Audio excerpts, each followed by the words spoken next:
মোবাইলে প্রবলেমের কারণে আমার হাওয়ার বিশেষজ্ঞ খসরু ভাইয়ের সাক্ষাৎকার নিতে একটু প্রবলেম হয়ে গেছিলো। আবার আমরা নিচ্ছি। সরি খসরু ভাই, আপনার একটু না, কোনো প্রবলেম অসুবিধা হয়ে নাই। গেছিল। তো যেটা বলছিলাম আর কি, জসিম ভাই, আপনি তো একটা উন্নত দেশে থাকেন, নিশ্চয়ই আমার চেয়ে এগুলি ভালো বুঝবেন। এই অবস্থায় যখন মানে এই যে হাওয়ার শিল্পায়নের কারণে এবং অপরিকল্পিত ব্যবস্থাপনার কারণে, প্ল্যানের কারণে যে ধ্বংস হবে হাওয়ার পরিবেশ, তখন এটা জলাশয় থাকবে না, নদী থাকবে না, এর একটা এফেক্ট পড়বে এই যে ভূপ্রকৃতির উপর। এর রেজাল্ট হলো নানা ধরনের প্রাকৃতিক দুর্যোগ। এর মধ্যে সবচেয়ে ভয়াবহ যে বিষয়টা হবে সেটা হচ্ছে ওই যে ডাউকি প্লেট বললাম, যে এটা নড়াচড়া করে মাঝে মধ্যেই, এটা আমেরিকার সিসমোগ্রাফিক সোসাইটি থেকে সতর্ক করে দিছে যে রিসেন্ট এটা হবে। তো এটা মানে এই বিপর্যয়টা নেমে আসবে, এমনও হতে পারে এই জনপদ ধ্বংস হয়ে যাবে। তো আমরা আমার কথাটা হলো যে আমরা সচেতন মানুষ হিসাবে, একজন পরিবেশবাদী, আপনি আমি, আমরা যারা এই বিষয়গুলো বুঝি, আমাদের জনগণকে এই বিষয়গুলো বুঝাই এবং সরকারের উপর চাপ তৈরি করে আমাদের পরিবেশটা রক্ষা করি। আপনার এই আন্দোলন তো আপনি মানে সংগঠন পর্যায় থেকে আমি ব্যক্তিগতভাবে এখানে জড়িত হয়েছেন।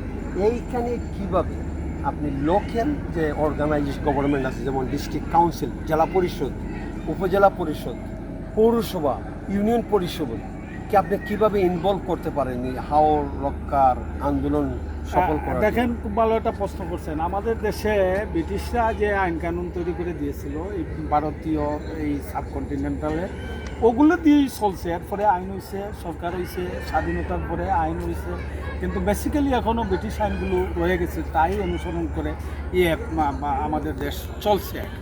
তা এই যে আমাদের দেশের ব্যবস্থাপনার যে বিশেষ করে এই ধরনের পরিবেশ ব্যবস্থাপনার, হাওয়ার ব্যবস্থাপনা, বাড়িঘর ব্যবস্থাপনার আইন কানুন আছে, এটা একটি ব্রিটিশরা যে আইন করেছিল। আপনি আইন কানুন বলতে কি বোঝাতে চাচ্ছেন? যেমন ইংল্যান্ডে আপনি কৃষি জমিতে বাড়িঘর করবেন, আপনি কিন্তু লোকাল গভর্নমেন্টের একটা প্ল্যানিং কমিটি আছে, ওই প্ল্যানিং কমিটির অ্যাপ্রুভ ছাড়া আপনি বাড়িঘর করতে পারবেন না। ঠিক এইরকম কি কোনো আইন আমাদের আমি বুঝছি আপনার প্রশ্নটা।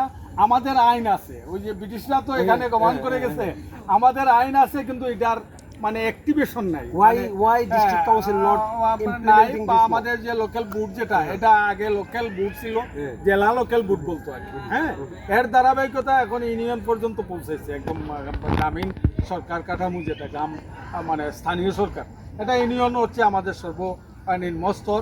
ইউনিয়নের মধ্যে আবার একদম বেসিক নিম্ন স্তর হলো ওয়ার্ডে আবার যে আপনাদের কাউন্সিলরদের মতো মেম্বার আছে, ইউপি মেম্বার বলি আমরা তাদেরকে, এরকম অবকাঠামো আছে, কিন্তু এরা যেটা করতো এই আইন কানুনগুলা অ্যাক্টিভ না। স্থানীয় সরকার বিষয়ে ব্রিটিশরা যত আইন কানুন দিয়ে গেছিল এগুলা অ্যাক্টিভ করে নাই। এরা যা মানে এটা দেশের ব্যবস্থাপনা প্রক্রিয়ার সাথে তাদেরকে যতটা অ্যাক্টিভ করা যায় এটা সরকারও দেখে না। মূলত এরা মনে করে যে আমরা ইউনিয়ন পরিষদের মেম্বার হয়েছি, চেয়ারম্যান হয়েছি, এখানে কিছু গম টম আইব, নগদ কিছু চাউল আইব, আদা বাঘ বাটুরা মিলিয়া যখন যে সরকার থাকে, তার কিছু মানে অনুগত লোকজন থাকে, দলীয় লোকজন থাকে, এরা লইয়া এটা হইল্লুট করিয়া এই মনে করে তাদের কাজ। বেসিক্যালি এটা যে দেশের উন্নয়ন, বেসিক উন্নয়ন, একটা দেশকে দীর্ঘমেয়াদী, আমরা চলে যাব, আমরা মরে যাব, আমাদের